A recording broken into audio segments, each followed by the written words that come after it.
Welcome to the Kindness Extremist podcast. I'm your host, Shola Richards, aka Brother Teresa. I've spoken to tens of thousands of people all over the world about the importance of kindness. And I am obsessed with how we can bring more kindness into our daily lives and restore balance to a deeply unbalanced world. Every episode, I'll give you 3 practical strategies to create a kinder world, and I'll do it in 30 minutes or less. No fluff, just valuable, actionable content that you can implement in your life immediately after listening to help you actively create a kinder world. There's no time to waste. Let's dive in. What's up, my friend? Welcome back to episode 20 of the Kindness Extremist podcast. Today, we're diving into a topic that hits close to home for many people: dealing with haters. In last week's episode 19, I talked about the importance of friendships, and now your boy is swinging the pendulum in the opposite direction to talk about haters. Hey, look, I got to keep you on your toes when it comes to the content on this podcast, okay? Now, before we jump in, let me be crystal clear about something. This episode is not NOT about dismissing constructive criticism. Constructive feedback is a gift, and we should welcome it with open arms if we're interested in becoming better professionals, better citizens, and better humans. This episode is specifically about dealing with destructive criticism, the kind that's designed to tear you down rather than build you up. And yes, you guessed it, the people who traffic in mean-spirited and destructive criticism, those are the people who I kindly refer to as haters. I haven't spoken about this publicly before, but since I've already spilled my guts all over this podcast in previous episodes, why not keep the trend going? So way back in 2009, I decided that I was going to do what all the cool kids were doing back then at the time and start a blog. Sadly for me though, after I bought the domain name for my blog, it took me 3 long years before I finally published my first blog post. 3 years! You know what held me back? Obviously, since you're listening to this particular episode, you likely already know the answer. It was the fear of dealing with criticism from the haters. That fear was paralyzing to me, and it almost stopped me from ever sharing any of my thoughts publicly. Almost.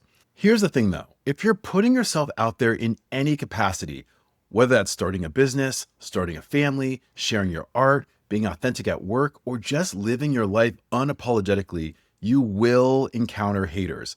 It's not a matter of if, it's a matter of when. But here's what I've learned after many years of dealing with destructive criticism. Haters do not need to be feared. They do need to be dealt with, though. Most people give the same tired advice when it comes to dealing with haters. Ignore them, or get a thicker skin, or fight fire with fire.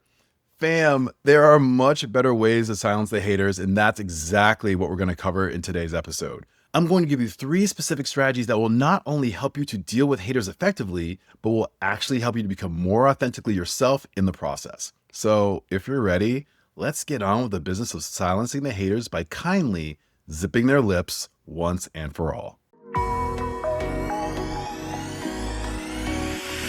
Let me tell you about something that happened to me at work many years ago. I had a very motivated group of haters who loved to comment on how phony I was to anyone who would listen. According to them, I was too nice and I smiled too much to be authentic and real. Apparently, my positive attitude annoyed the hell out of them.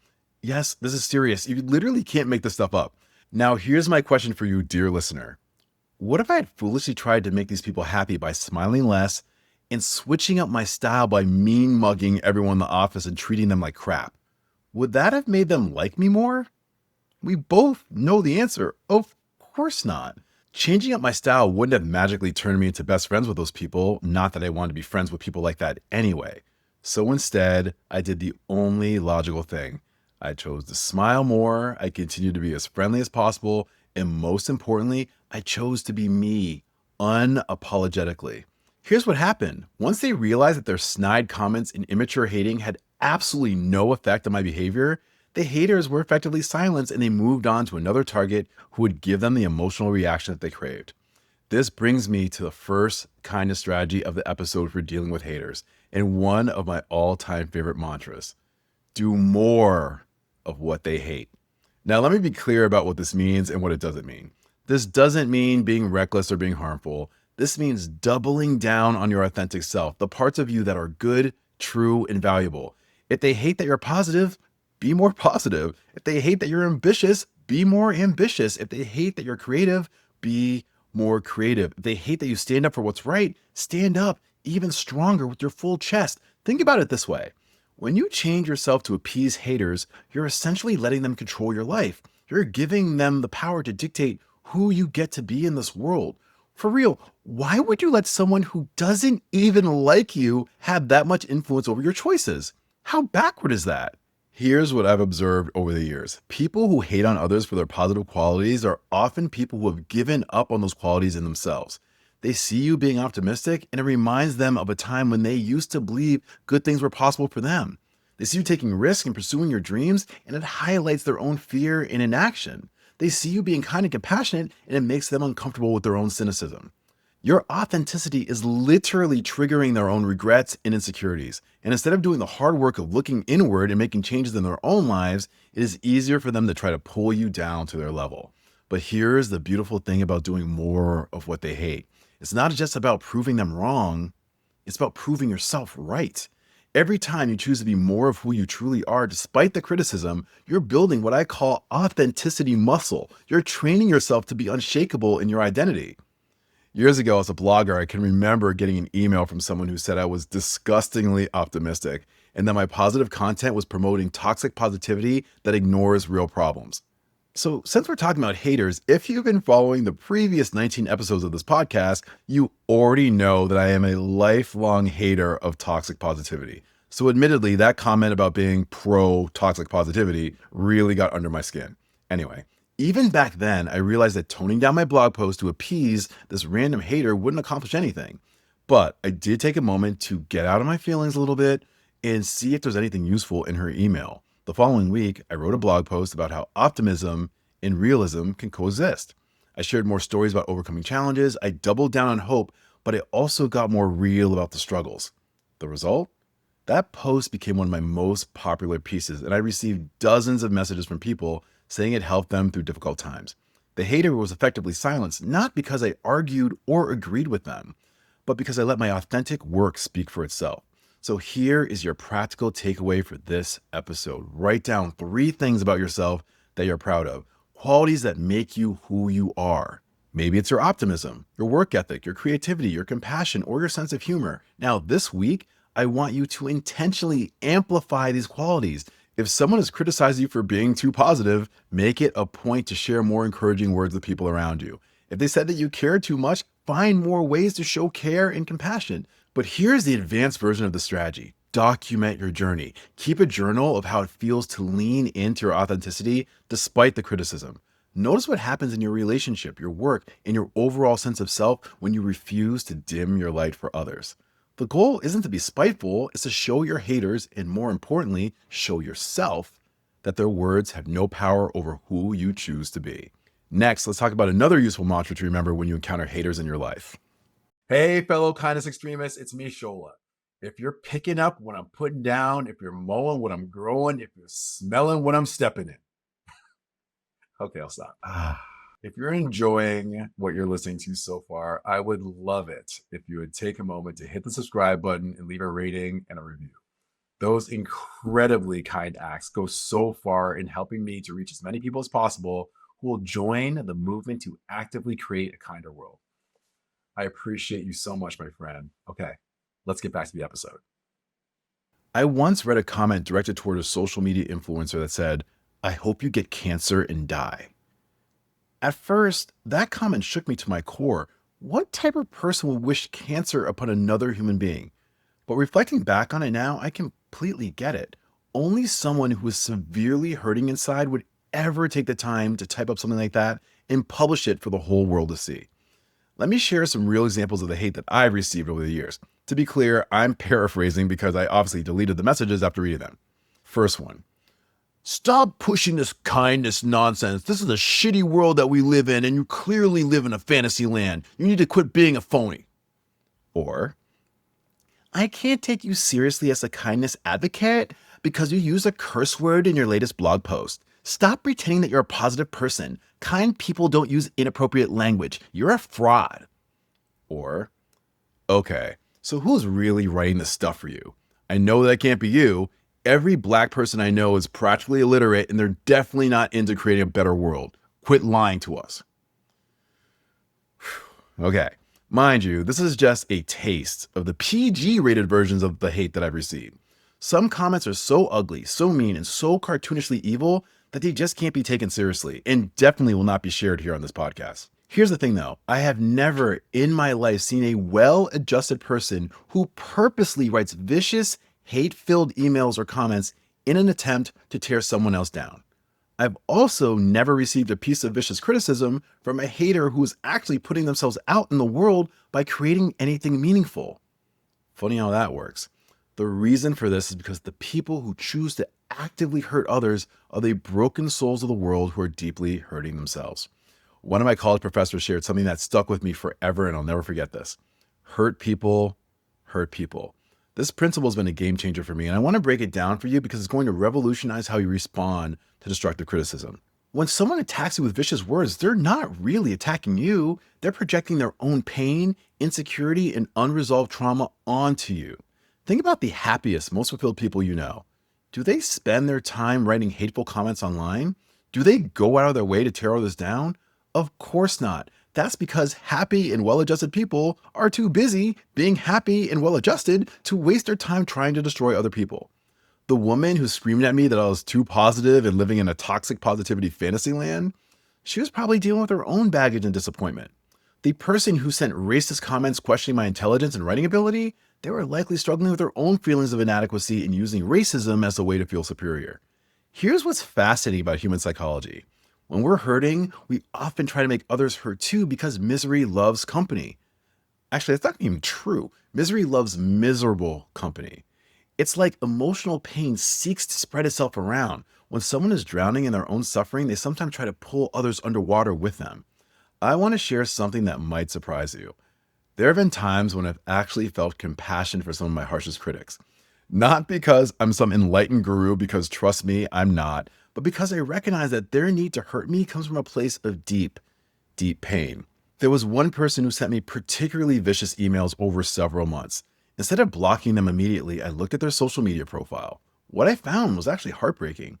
Post after post about job loss, relationship failures, and family struggles. This person wasn't evil, they were drowning, and in their desperation, they were lashing out at anyone who seemed to have what they wanted: hope, positivity, and purpose. To be abundantly clear, understanding this doesn't mean that you have to tolerate abuse, because I'm not about that life at all. You absolutely should protect yourself from toxic people. And in case you're wondering, I did end up blocking that guy. But it does mean that you can stop taking their words personally because their words aren't really about you. Here's another layer to this. Sometimes the thing that triggers haters the most about you is a thing they wish they could be themselves. Your confidence reminds them of their insecurity. Your success highlights their stagnation. Your authenticity exposes their facade. Your joy contrasts with their misery.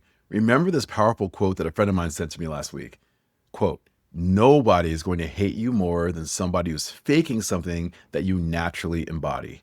End quote. Ooh, that is a bar. This brings me to your second kind of strategy of the episode. Remember that their hate has nothing to do with you. It's a reflection about how they feel about themselves. When someone directs destructive criticism your way, whether it's a customer, your significant other, your boss, or even a family member, their hate is rarely about you. It's about their own pain, insecurity, and brokenness. This doesn't mean that you should accept abuse or that you shouldn't protect yourself. It means you can stop taking their words personally because their words aren't really about you. Here is your practical takeaway for this episode. The next time someone delivers destructive criticism to you, instead of getting defensive or angry, try this mental exercise. Take a step back and ask yourself, what kind of pain might this person be experiencing to make them feel the need to hurt me? You don't need to fix their pain. That's not your job. But recognizing that their behavior is about them, not you, will help you to respond from a place of strength rather than react from a place of pain. Sometimes you might even respond with compassion, not because they deserve it, mind you, but because you understand that hurt people, and breaking that cycle starts with someone choosing to respond differently. Maybe that person is you. Here's an advanced practice if you're up for it. When you encounter a hater, silently send them a wish for healing. It might sound something like this: I hope you find the peace and happiness that you're clearly missing. Obviously, don't actually say that to the person's face because you just look like a condescending ass. Don't be that person. This isn't about acting superior or being condescending. Sending the silent wish to that person is about protecting your own emotional energy and breaking the cycle of hurt. Next, let's dive into the third and most soul-nourishing strategy when it comes to dealing with haters. In the not-so-distant past, I used to focus so much of my time and energy on the people who didn't get me, didn't get my social media posts, didn't get my keynote talks, or even didn't get my books. These were the common thoughts that would run through my mind consistently. How come this woman only comments on my posts when she's trying to find fault or pick a fight? Doesn't she have anything better to do? Or, why is this guy so annoyed that I delivered an upbeat and inspirational talk? He does realize I was hired to deliver a motivational talk to his team, right? Good Lord, that was such a useless waste of time and energy. I spent so much time trying to chase those people down and get them to be happy with me. And at the same time, I wasn't giving my fullest amount of energy and love to the people who really deserved it, my real ones. So who are the real ones in your life? To me, the real ones are the people who get you and will always have your back no matter what. They're your true believers, your supporters, your cheerleaders. There will always be haters on the sideline who think you're terrible at what you do, that you dress funny, or that you have a hideous hairstyle. And you know what? That's okay. Maybe there's something constructive in their comments that you can learn from, as mentioned earlier in the first strategy of this episode. But if the purpose of their criticism is just to be a destructive, hypercritical jerk, then it's up to you to do the only sane thing. Give them more of what they hate, which is coincidentally more of what your real ones love. And this brings me to the third and final strategy of the episode. Focus your energy on the people who matter, the real ones in your life. The days of giving the haters in our lives more power and attention that they deserve ends today. Here's your practical takeaway. Make a list of your real ones, the people who support you, believe in you, and want to see you succeed. This might include family members, close friends, mentors, colleagues who have your back, or even followers who consistently encourage you. This week, instead of spending mental energy on the haters, intentionally invest that energy in your real ones. Send a thank you message to someone who's been supportive of you. Share something special with the people who truly appreciate you. Ask for advice from someone whose opinion you actually value. When you focus your energy on the people who matter, two things happen. First, you feel more fulfilled and supported. And secondly, and more importantly, you'll naturally spend less time and emotional energy on the people who don't deserve it. Okay, my friend, let's recap the 3 strategies we covered today for silencing the haters. First, do more of what they hate. Double down on your authentic self and show them that their words have no power on who you choose to be. Second, remember that hurt people hurt people. Their destructive criticism is a reflection of their own pain, not a true assessment of your worth. And 3, focus on the real ones. Invest your energy in the people who support and believe in you, rather than wasting it on people who don't. As the late Kurt Cobain said, quote, "I'd rather be hated for who I am than loved for who I am not." End quote. Here's the truth. If you're living authentically, if you're putting yourself out there, if you're trying to make a positive difference in the world, you will encounter haters. It's part of the gig called the human experience. While that's true, you don't have to let them silence you or change who you are. As they say, haters are going to hate regardless. As for us, we'll keep being us, whether they like it or not. Most of all, remember this. The world needs your authentic voice, your unique perspective, and your genuine contributions. Don't let the broken people who are hurting themselves rob the world of the love and kindness that you have to offer. This is your host, Shola Richards, aka Brother Teresa, and you now know that kindness can't be weak because you just experienced the strength of the Kindness Extremist podcast. Until next time, my friend, the journey to a kinder world continues. Thank you for listening to the Kindness Extremist podcast. I really hope that you enjoyed this episode. And I have one favor to ask. If you could kindly hit the subscribe button, leave a rating and a review, not only would that be incredibly kind, but by doing so, you're actively playing a role in growing this movement and ideally getting us one step closer to creating a kinder world. I hope to see you next week for another episode of the Kindness Extremist podcast. Bye for now.